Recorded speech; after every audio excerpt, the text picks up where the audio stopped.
ಆತ್ಮೀಯ ಸ್ಪರ್ಧಾರ್ಥಿಗಳೇ, ಒನ್ನೆಸರಿ ಕನ್ನಡ ಕೋಚಿಂಗ್ ಕ್ಲಾಸ್ಗೆ ಸ್ವಾಗತ. ನಾವು ಕಳೆದ ತರಗತಿಯಲ್ಲಿ ಜನ್ನನ ಯಶೋಧರ ಚರಿತೆಯ ಬಗ್ಗೆ ತಿಳಿದುಕೊಂಡಿದ್ದೆವು. ಹಾಗಾದರೆ ಪ್ರಸ್ತುತ ತರಗತಿಯಲ್ಲಿ ಜನ್ನನ ಮತ್ತೊಂದು ಉಪಲಬ್ಧ ಕೃತಿಯಾದಂತಹ ಅನಂತನಾಥ ಪುರಾಣ ಈ ಕಾವ್ಯದ ಬಗ್ಗೆ ತಿಳಿದುಕೊಳ್ಳೋಣ. ಅದಕ್ಕೂ ಮುಂಚೆ ನನ್ನ ತರಗತಿಯ ಅಧ್ಯಯನಕ್ಕೆ ಬಳಸಿಕೊಂಡ ಆಕಾರ ಗ್ರಂಥಗಳನ್ನು ನೋಡೋಣ. ಡಾಕ್ಟರ್ ಎಸ್ ವಿದ್ಯಾಶಂಕರ ಇವರ ಜನ್ನನ ಅನಂತನಾಥ ಪುರಾಣ ಸಂಗ್ರಹ, ಸಿ.ಪಿ.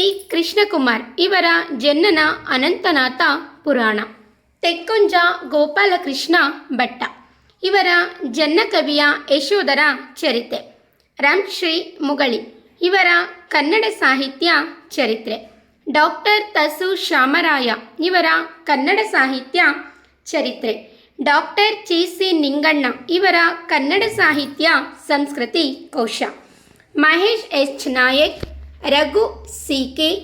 ಎನ್. ಚಲಪತಿ ಇವರ ಐಚ್ಛಿಕ ಕನ್ನಡ ಕೈಪಿಡಿ ಹಾಗೂ ಅಂತರ್ಜಾಲ ಆಧಾರಿತ ಮಾಹಿತಿಗಳು. ಇವುಗಳೆಲ್ಲದರ ಸಹಾಯದಿಂದ ನಾನು ಪ್ರಸ್ತುತ ತರಗತಿಯಲ್ಲಿ ಜನ್ನನ ಅನಂತನಾಥ ಪುರಾಣ ಈ ಕಾವ್ಯದ ಬಗ್ಗೆ ಒಂದಿಷ್ಟು ಮಾಹಿತಿಯನ್ನು ಕೊಡಲು ಇಷ್ಟಪಡುತ್ತೇನೆ.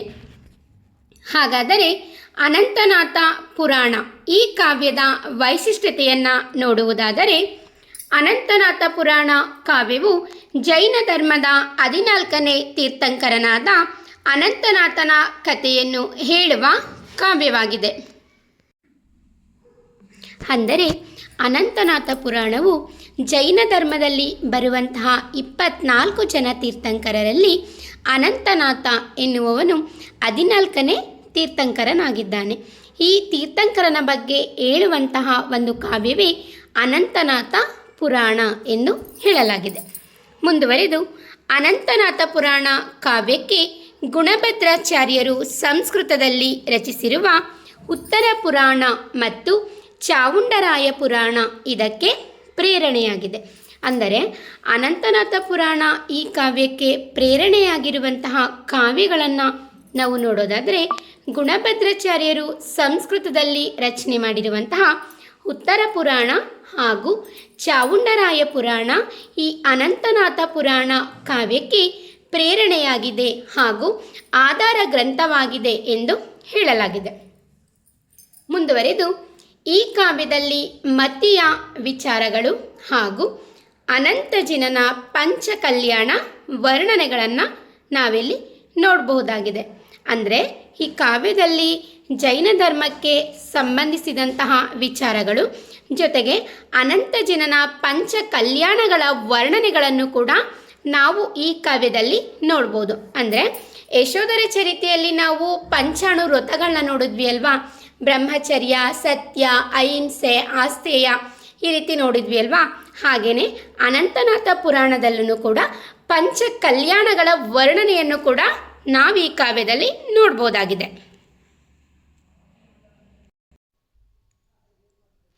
ಪಂಚಕಲ್ಯಾಣಗಳು, ಹಾಗಾದರೆ ಆ ಪಂಚಕಲ್ಯಾಣಗಳು ಯಾವುದು ಅಂತ ನಾವು ನೋಡೋದಾದರೆ, ಪಂಚಕಲ್ಯಾಣ ಅಂದರೆ ಪಂಚ ಕಲ್ಯಾಣಕ ಎಂದರೆ ಜೈನ ಧರ್ಮದಲ್ಲಿ ತೀರ್ಥಂಕರರ ಜೀವನದಲ್ಲಿ ಸಂಭವಿಸುವ 5 ಅತ್ಯಂತ ಮಂಗಳಕರ ಮತ್ತು ಮುಖ್ಯ ಘಟನೆಗಳು. ಇವುಗಳನ್ನ ಪಂಚಕಲ್ಯಾಣಗಳು ಅಂತ ಕರೀತಾರೆ. ಅಂದರೆ ಜೈನ ಧರ್ಮದಲ್ಲಿ ತೀರ್ಥಂಕರರ ಜೀವನದಲ್ಲಿ 5 ಮಂಗಳಕರವಾದಂತಹ ಘಟನೆಗಳು ಸಂಭವಿಸುತ್ತದೆ. ಈ ಘಟನೆಗಳನ್ನೇ ಪಂಚಕಲ್ಯಾಣಗಳು ಅಂತ ಕರೆಯಲಾಗಿದೆ.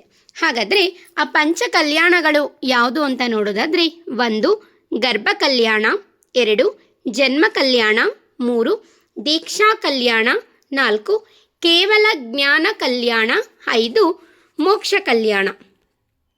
ಈ 5 ಕಲ್ಯಾಣಗಳನ್ನು ಜೈನರು ತಮ್ಮ ಹಬ್ಬಗಳು ಮತ್ತು ಆಚರಣೆಗಳಲ್ಲಿ ಬಹಳ ಶ್ರದ್ಧೆಯಿಂದ ಸ್ಮರಿಸುತ್ತಾರೆ. ಇದು ಜೈನ ಧರ್ಮದಲ್ಲಿ ತೀರ್ಥಂಕರರ ಜೀವನದ ಮಹತ್ವವನ್ನು ಸೂಚಿಸುತ್ತದೆ. ಅಂದರೆ ಈ 5 ಕಲ್ಯಾಣಗಳಿದ್ದಾವಲ್ವಾ, ಈ 5 ಕಲ್ಯಾಣಗಳನ್ನು ಕೂಡ ಜೈನರು ಏನು ಮಾಡ್ತಾರೆ, ತಮ್ಮ ಹಬ್ಬದಲ್ಲಿ ಮತ್ತು ಆಚರಣೆಗಳಲ್ಲಿ ಇವುಗಳ ಬಗ್ಗೆ ತುಂಬ ಶ್ರದ್ಧಾ ಭಕ್ತಿಯಿಂದ ಇವುಗಳನ್ನ ಸ್ಮರಿಸ್ತಾರೆ. ಹಾಗೆಯೇ ಜೈನ ಧರ್ಮದಲ್ಲಿ ತೀರ್ಥಂಕರರ ಒಂದು ಜೀವನದ ಮಹತ್ವವನ್ನು ಈ ಪಂಚಕಲ್ಯಾಣಗಳು ಸೂಚಿಸುತ್ತದೆ ಎಂದು ಹೇಳಲಾಗಿದೆ. ಮುಂದುವರೆದು ಅನಂತನಾಥ ಪುರಾಣದಲ್ಲಿ ಪ್ರಣಯದ ಪುರುಷ ಮುಖದ ಸಮಸ್ಯೆ ಇಲ್ಲಿ ಚಿತ್ರಿತವಾಗಿದೆ.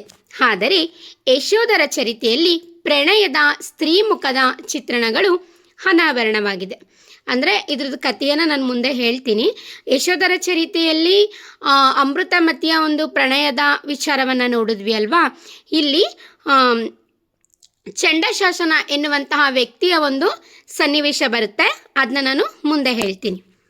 ಈ ಕಾವ್ಯದಲ್ಲಿ ಅನಂತನಾಥನ ಕತೆ ಮತ್ತು ಅದರ ಜೊತೆಗೆ ಸುಪ್ರಭೆ ಮತ್ತು ಪುರುಷೋತ್ತಮರೆಂಬ ಬಲದೇವ ವಾಸುದೇವರ ಚರಿತ್ರೆಯು, ಪ್ರತಿವಾಸುದೇವನ ಮಧುಕೈಟಭನ ಚರಿತ್ರೆಯು ಬಂದಿದೆ. ಇಲ್ಲಿ ನಾವು ಮುಖ್ಯವಾಗಿ ಯಾರ ಒಂದು ಚರಿತ್ರೆಯನ್ನು ನೋಡ್ಬೋದು ಅಂತಂದರೆ ಅನಂತನಾಥನ ಕತೆ, ಅದ್ರ ಜೊತೆಗೆ ಸುಪ್ರಭೆ ಮತ್ತು ಪುರುಷೋತ್ತಮ, ಬಲದೇವ, ವಾಸುದೇವ ಚರಿತ್ರೆಯ ಜೊತೆಗೆ ಪ್ರತಿವಾಸುದೇವ ಮತ್ತು ಮಧುಕೈಟಭನ ಚರಿತ್ರೆಯನ್ನು ನಾವಿಲ್ಲಿ ನೋಡ್ಬೋದು. ನಂತರ ಈ ಕಾವ್ಯದಲ್ಲಿ ಚಂಡಶಾಸನನ ಕತೆ ಇಲ್ಲಿ ಮುಖ್ಯವಾಗಿದೆ. ಅನಂತನಾಥ ಪುರಾಣದಲ್ಲಿ ಬಹಳ ಮುಖ್ಯವಾದಂತಹ ಕತೆ ಯಾರ್ದು ಅಂದರೆ ಚಂಡಶಾಸನ ಎನ್ನುವಂತಹ ವ್ಯಕ್ತಿಯ ಕತೆ. ನಂತರ ಈ ಕಾವ್ಯದಲ್ಲಿ ಪುರುಷ ಸಹಗಮನವನ್ನು ಕಾಣಬಹುದಾಗಿದೆ. ಪುರುಷ ಸಹಗಮನ ಅಂತಂದರೆ ಚಿತೆಯಲ್ಲಿ ಪ್ರಾಣವನ್ನು ಬಿಡೋದು. ಇದನ್ನು ನಾನು ಮುಂದೆ ಹೇಳ್ತಾ ಹೋಗ್ತೀನಿ. ರಂಶ್ರೀ ಮುಗಳಿ. ರಂಶ್ರೀ ಮುಗಳಿಯವರು ಈ ಜನ್ನನ ಅನಂತನಾಥ ಪುರಾಣದ ಬಗ್ಗೆ ಒಂದು ಮಾತನ್ನು ಹೇಳಿದರೆ ಏನಂದರೆ, ಚಂಡಶಾಸನನ ಕತೆ ಅನಂತನಾಥ ಪುರಾಣ ಎಂಬ ಮಹಾರಣ್ಯದಲ್ಲಿ ಒಂದು ಚೆಲುವಿನ ಕೊಳ್ಳ ಎಂದು ಹೇಳಿದ್ದಾರೆ. ಅಂದರೆ ಅನಂತನಾಥ ಪುರಾಣದಲ್ಲಿ ಚಂಡಶಾಸನ ಎನ್ನುವಂಥ ವ್ಯಕ್ತಿಯ ಒಂದು ಕತೆ ಬರುತ್ತೆ. ಆ ಕತೆ ಈ ಅನಂತನಾಥ ಪುರಾಣ ಎನ್ನುವಂತಹ ಒಂದು ಮಹಾರಣ್ಯದಲ್ಲಿ ಅದೊಂದು ಸನ್ನಿವೇಶ ಚೆಲುವಿನ ಕೊಳ್ಳ, ತುಂಬ ಸುಂದರವಾಗಿರುವಂತಹ ಒಂದು ಸನ್ನಿವೇಶ ಅಂತ ರಂಶ್ರೀ ಮುಗಳಿಯವರು ಹೇಳಿದ್ದಾರೆ. ಹಾಗೆ ಈ ಕಾವ್ಯದ ಮತ್ತೊಂದು ವೈಶಿಷ್ಟ್ಯತೆಯನ್ನು ನಾವು ನೋಡೋದಾದರೆ, ಈ ಕಾವ್ಯವು ಚಂಪು ಶೈಲಿಯಲ್ಲಿ ರಚನೆಯಾಗಿದೆ. ಅಂದರೆ ಗದ್ಯ ಮತ್ತು ಪದ್ಯ ಮಿಶ್ರಿತವಾದಂತಹ ಶೈಲಿಯಲ್ಲಿ ರಚನೆಯಾಗಿದೆ. ಸುಮಾರು 1400 ಪದ್ಯಗಳನ್ನು ಒಳಗೊಂಡಿದೆ. ಇದು ಎಷ್ಟು ಪದ್ಯಗಳನ್ನು ಒಳಗೊಂಡಿದೆ ಅಂದರೆ ಸುಮಾರು 1400 ಪದ್ಯಗಳನ್ನು ಇದು ಒಳಗೊಂಡಿದೆ. ಹಾಗೆಯೇ ಈ ಕಾವ್ಯದಲ್ಲಿ ಒಟ್ಟು 14 ಆಶ್ವಾಸಗಳಿದ್ದು ಸುಮಾರು 90 ಪದ್ಯಗಳ ವಿಸ್ತರಣೆ ಇದೆ. ಅಂದರೆ ಅನಂತನಾಥ ಪುರಾಣದಲ್ಲಿ ಒಟ್ಟು 14 ಅಧ್ಯಾಯಗಳು ಜೊತೆಗೆ 90 ಪದ್ಯಗಳ ವಿಸ್ತರಣೆಯನ್ನು ನಾವು ಈ ಕಾವ್ಯದಲ್ಲಿ ನೋಡಬಹುದು. ಮುಂದುವರೆದು ಈ ಕಾವ್ಯದಲ್ಲಿ ಕೇವಲ 2 ಭವಾವಳಿಗಳ ಪ್ರಸ್ತಾಪವಿದೆ. ಅಂದರೆ ಯಶೋಧರ ಚರಿತೆಯಲ್ಲಿ ನಾವು ನೋಡೋದಾದರೆ ಭವಾವಳಿಗಳ ಸಂಖ್ಯೆ ತುಂಬ ಜಾಸ್ತಿ ಇತ್ತು. ಅಂದರೆ 7 ಭವಾವಳಿಗಳನ್ನು ನಾವು ನೋಡಿದ್ವಿ. ಆದರೆ ಈ ಅನಂತನಾಥ ಪುರಾಣದಲ್ಲಿ ಕೇವಲ 2 ಭವಾವಳಿಗಳ ಪ್ರಸ್ತಾಪವನ್ನು ನಾವಿಲ್ಲಿ ನೋಡ್ಬೋದು. ಮುಂದುವರೆದು ಅನಂತನಾಥ ಪುರಾಣವು ಅಷ್ಟದಶ ವರ್ಣನೆಗಳು ಚಾಚೂ ತಪ್ಪದೆ ಕಾಣಿಸಿಕೊಂಡಿವೆ. ಅಂದರೆ ಅನಂತನಾಥ ಪುರಾಣ ಕಾವ್ಯದಲ್ಲಿ ಜನ್ನ ಅಷ್ಟದಶ ವರ್ಣನೆಗಳನ್ನು ಕೂಡ ಅವನ ಕಾವ್ಯದಲ್ಲಿ ಏನು ಮಾಡಿದ್ದಾನೆ, ಪ್ರಸ್ತಾಪಿಸಿದ್ದಾನೆ ಅಂತ ನಾವಿಲ್ಲಿ ನೋಡ್ಬೋದು. ಇನ್ನು ಭವಾವಳಿಯಲ್ಲಿ ಬರುವಂತಹ ಪಾತ್ರಗಳನ್ನು ನಾವು ನೋಡೋದಾದರೆ, ಅಂದರೆ 2 ಭವಾವಳಿಗಳು ಬರುತ್ತೆ ಅಂತ ಹೇಳಿದೆ ಅಲ್ವಾ. ಆ ಭವಾವಳಿಯಲ್ಲಿ ಬರುವಂಥ ಪಾತ್ರಗಳು ಸುಪ್ರಭಾ, ಪುರುಷೋತ್ತಮ, ಮಧುಕೈಟಭ ಅಥವಾ ಮಧುಕೈಟಭ ಮತ್ತು ಪದ್ಮರಸ. ಇಷ್ಟು ಪಾತ್ರಗಳು ಭವಾವಳಿಯಲ್ಲಿ ಬರುವಂತಹ ಪಾತ್ರಗಳು ಆಗಿದೆ. ಮುಂದುವರೆದು ಅನಂತನಾಥ ಪುರಾಣ ಕಾವ್ಯದ ಕಥಾವಸ್ತು. ನಾನಿಲ್ಲಿ ಕಥೆಯನ್ನು ಸಂಕ್ಷಿಪ್ತವಾಗಿ ಹೇಳ್ತಾ ಇಲ್ಲ, ಕಥೆಯನ್ನು ಸರಳೀಕರಿಸಿ ನಾನಿಲ್ಲಿ ಹೇಳ್ತಾ ಇದ್ದೀನಿ. ನಿಮಗೆ ಹೆಚ್ಚಿನ ಮಾಹಿತಿ ಬೇಕು ಅಂದರೆ ಜನ್ನನ ಅನಂತನಾಥ ಪುರಾಣ ಮೂಲ ಪಠ್ಯವನ್ನು ನೀವು ಓದ್ಕೊಳ್ಳಿ. ಹಾಗಾದರೆ ಇದರ ಒಂದು ಕಥಾವಸ್ತುವನ್ನು ನಾವು ನೋಡೋದಾದರೆ, ಅನಂತನಾಥ ಪುರಾಣದಲ್ಲಿ ಬರುವ ಬಲದೇವ ವಾಸುದೇವರ ಪೂರ್ವ ಜನ್ಮದ ಕತೆ ಮುಖ್ಯವಾದದ್ದು. ಪೌದನಾಪುರದ ರಾಜ ವಾಸುಶೇನನ ಹೆಂಡತಿ ಸುನಂದೆಯನ್ನು ವಾಸುಶೇನನ ಸ್ನೇಹಿತ ಚಂಡಶಾಸನ ಮೋಹಿಸಿ ಅಪಹರಿಸುತ್ತಾನೆ. ಅವನನ್ನು ತಿರಸ್ಕರಿಸಿದ ಸುನಂದೆ ಅಗ್ನಿಗೆ ಆಹುತಿಯಾಗುತ್ತಾಳೆ. ಅವಳೊಂದಿಗೆ ಚಂಡಶಾಸನನು ಸಹಗಮನ ಆಗುವುದರೊಂದಿಗೆ ಪುರುಷ ಸಹಗಮನದ ವಿಶೇಷ ಹೇಳುತ್ತಾನೆ.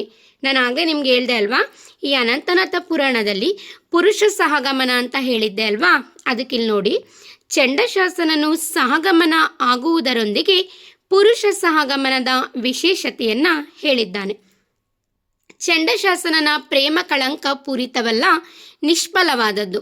ಅದು ಅವಳೊಂದಿಗೆ ಸಾಯುವವರೆಗೂ ಮುಂದುವರಿಯುತ್ತದೆ. ಈ ಕಡು ನೆಂಟನ ಸತಿಯ ರೂಪು ಸೋಲಿಸಿತೆನ್ನಂ ಎಂದು ತನ್ನ ತಪ್ಪಿಗಾಗಿ ಚಂಡಶಾಸನ ಮಿಡಿಯುತ್ತಾನೆ. ಅಂದರೆ ಇದರ ಒಂದು ಸರಳೀಕೃತವಾದಂಥ ಒಂದು ಕಥೆಯನ್ನು ನೋಡೋದಾದರೆ ಏನು, ವಾಸುಸೇನ ಅಥವಾ ವಶುಸೇನ ಇವನಿಗೆ ಚಂಡಶಾಸನ ಎನ್ನುವಂತಹ ಸ್ನೇಹಿತ ಇರ್ತಾನೆ. ಈ ಚಂಡಶಾಸನ ಎನ್ನುವಂಥ ಸ್ನೇಹಿತ ಏನು ಮಾಡ್ತಾನೆ, ವಶುಸೇನನ ಹೆಂಡತಿಯಾದಂಥ ಸುನಂದೆ, ಇವಳು ತುಂಬ ಸೌಂದರ್ಯವತಿ ಆಗಿರ್ತಾಳೆ. ಈ ಸುನಂದೆ, ಈ ಚಂಡಶಾಸನ ತನ್ನ ಸ್ನೇಹಿತನ ಹೆಂಡತಿಯನ್ನು ಇವನು ಏನು ಮಾಡ್ತಾನೆ, ಇಷ್ಟಪಟ್ಬಿಡ್ತಾನೆ. ಆವಾಗ ಏನಾಗುತ್ತೆ, ಇವನು ಇಷ್ಟಪಟ್ಟು ಸುನಂದೆಯನ್ನು ಅಪಹರಿಸ್ಕೊಂಡು ಬರ್ತಾನೆ. ಅಪಹರಿಸ್ಕೊಂಡು ಬಂದಾಗ ಹೇಗಾದರೂ ಮಾಡಿ ನಾನು ಸುನಂದೆಯ ಮನಸ್ಸನ್ನು ನಾನು ಒಲಿಸ್ಕೋಬೇಕು ಅಂತ ಒಂದು ತಂತ್ರವನ್ನು ಇವನು ಮಾಡ್ತಾನೆ. ಆ ತಂತ್ರ ಏನಾಗಿರುತ್ತೆ ಅಂತಂದರೆ, ವಶುಸೇನ ಇರ್ತಾನಲ್ವಾ, ಆ ವಶುಸೇನನ ಒಂದು ಮಾಯಾಶಿರವನ್ನು ಅವನು ರೂಪಿಸ್ತಾನೆ. ಆ ವಶುಸೇನನ ಮಾಯಾಶಿರವನ್ನು ಏನು ಮಾಡ್ತಾನೆ, ಸುನಂದೆಗೆ ತೋರಿಸ್ತಾನೆ. ಆ ಸುನಂದೆಗೆ ತೋರಿಸಿದಾಗ ಏನಾಗುತ್ತೆ, ಸುನಂದೆ ಅಯ್ಯೋ ನನ್ನ ಗಂಡ ಸತ್ತೋಗ್ಬಿಟ್ನಾ ಅಂತ ಅವಳು ಏನು ಮಾಡ್ತಾಳೆ, ನನ್ನ ಗಂಡನಿಲ್ಲದಂತಹ ಲೋಕ ನನಗೆ ಬೇಡ ಅಂತ ಅವಳು ಅಗ್ನಿಗೆ ಆಹುತಿಯಾಗ್ಬಿಡ್ತಾಳೆ. ಆದರೆ ಚಂಡಶಾಸನನ ಒಂದು ಯೋಜನೆ ಏನಿತ್ತು, ಗಂಡ ಸತ್ತೋಗಿದ್ದಾನೆ ಅಂತ ಹೇಳಿದ್ರೆ ಒಂದೆರಡು ದಿನ ಹತ್ಬಿಟ್ಟು ಸಮಾಧಾನ ಆಗ್ತಾಳೆ, ಆಮೇಲೆ ನಾನು ಇವಳನ್ನು ಹೋಲಿಸ್ಕೋಬೋದು ಅಂತ ಅವನ ಯೋಚನೆ ಇರುತ್ತೆ. ಆದರೆ ಆ ಸುನಂದೆ ಸತ್ತಿದ್ರಿಂದ ಏನಾಗುತ್ತೆ, ಇವನ ಒಂದು ಯೋಚನೆಯೆಲ್ಲ ಏನಾಗುತ್ತೆ, ತಪ್ಪಾಗ್ಬಿಡುತ್ತೆ. ಆಗ ಸುನಂದೆ ಏನು ಮಾಡ್ತಾಳೆ, ಅಗ್ನಿಗೆ ಆಹುತಿ ಆಗ್ತಾಳೆ. ಇದನ್ನು ನೋಡಿದಂಥ ಚಂಡಶಾಸನ ಏನು ಮಾಡ್ತಾನೆ, ಅವನು ಕೂಡ ಅವಳ ಜೊತೆಗೆ ಅಗ್ನಿಗೆ ಆಹುತಿ ಆಗ್ತಾನೆ. ಆಗೇನಾಗುತ್ತೆ ಅಂದರೆ, ಮುಂದಿನ ಜನ್ಮದಲ್ಲಿ ವಾಸುಸೇನ ಇರ್ತಾನಲ್ವಾ, ಈ ವಾಸುಸೇನ ಏನು ಮಾಡ್ತಾನೆ, ಅವನು ಕೂಡ ಈ ವಿಷಯ ಗೊತ್ತಾಗ್ಬಿಟ್ಟಾಗ ಅವನು ಕೂಡ ಜೀವನ ನಶ್ವರ ಅಂತ ತಿಳ್ಕೊಂಡು ಏನು ಮಾಡ್ತಾನೆ, ಅವನು ತಪಸ್ಸಿಗೆ ಹೋಗ್ತಾನೆ. ಆಮೇಲೆ ತಪಸ್ಸಿಗೆ ಹೋಗಿ ಅವನ ಜೀವನ ಅಂತ್ಯ ಆಗುತ್ತೆ. ಆಗ ಅವನೇನು ಮಾಡ್ತಾನೆ, ವಾಸುದೇವ ಎನ್ನುವಂತಹ ಒಂದು ಜನ್ಮದಲ್ಲಿ ಹೊಸ ಒಂದು ಹೆಸರನ್ನು ಇಟ್ಕೊಂಡು ಹುಡ್ತಾನೆ. ಹಾಗೆ ಇಲ್ಲಿ ಚಂಡಶಾಸನ ಇರ್ತಾನಲ್ವಾ, ಅವನು ಮುಂದಿನ ಜನ್ಮದಲ್ಲಿ ಏನಾಗ್ತಾನೆ, ಮಧು ಕೈಂಟಬ ಎನ್ನುವಂತಹ ರಾಕ್ಷಸನಾಗಿ ಅವನು ಹುಡ್ತಾನೆ. ಆಗ ಈ ವಾಸುದೇವ ಇರ್ತಾನಲ್ವಾ, ವಾಸುದೇವನಾಗಿ ಹುಟ್ಟಿರ್ತಾನಲ್ವಾ ವಶುಸೇನ, ಆ ವಾಸುದೇವ ಏನು ಮಾಡ್ತಾನೆ, ಚಂಡಶಾಸನ ಹುಟ್ಟಿರ್ತಾನಲ್ಲ ಮಧು ಕೈಂಟಬ ರಾಕ್ಷಸನಾಗಿ, ಆ ಮಧು ಕೈಂಟಬ ರಾಕ್ಷಸನನ್ನು ಇವನು ಏನು ಮಾಡ್ತಾನೆ, ಸಂಹಾರ ಮಾಡ್ತಾನೆ. ಅಲ್ಲಿಗೆ ಈ ಕತೆ ಮುಕ್ತಾಯ ಆಗುತ್ತೆ. ಇಲ್ಲಿ ನಾವು ಒಂದು ಸಾಲನ ಗಮನಿಸಬೇಕು. ಈ ಕಡು ನೆಂಟನ ಸತ್ಯ ರೂಪು ಸೋಲಿಸಿತೆನ್ನಂ ಅಂದರೆ, ಈ ಸುನಂದ ಇದ್ದಾಳಲ್ಲ, ಈ ಸುನಂದೆಯ ಸೌಂದರ್ಯ ನನ್ನನ್ನು ಸೋಲಿಸ್ತು ಅಂತ ಚಂಡಶಾಸನ ಏನು ಮಾಡ್ತಾನೆ, ಅವನು ತುಂಬ ನೊಂದ್ಕೋತಾನೆ. ಇಲ್ಲಿಗೆ ನಮ್ಮ ಜನನ ಅನಂತನಾಥ ಪುರಾಣ ಕಾವ್ಯ ಪರಿಸಮಾಪ್ತಿಯಾಗುತ್ತೆ. ನಾವು ಮುಂದಿನ ತರಗತಿಯಲ್ಲಿ ಬೇರೊಂದು ವಿಷಯದ ಬಗ್ಗೆ ತಿಳಿದುಕೊಳ್ಳೋಣ. ಹಾಗಾದರೆ ನನ್ನ ತರಗತಿಗೆ ಇನ್ನೂ ಯಾರು ಲೈಕ್ ಮಾಡಿಲ್ಲ, ಸಬ್ಸ್ಕ್ರೈಬ್ ಮಾಡಿಲ್ಲ, ದಯವಿಟ್ಟು ನನ್ನ ತರಗತಿಗೆ ಲೈಕ್ ಮಾಡಿ, ಸಬ್ಸ್ಕ್ರೈಬ್ ಮಾಡಿ. ಶುಭ ದಿನ. ಧನ್ಯವಾದಗಳು.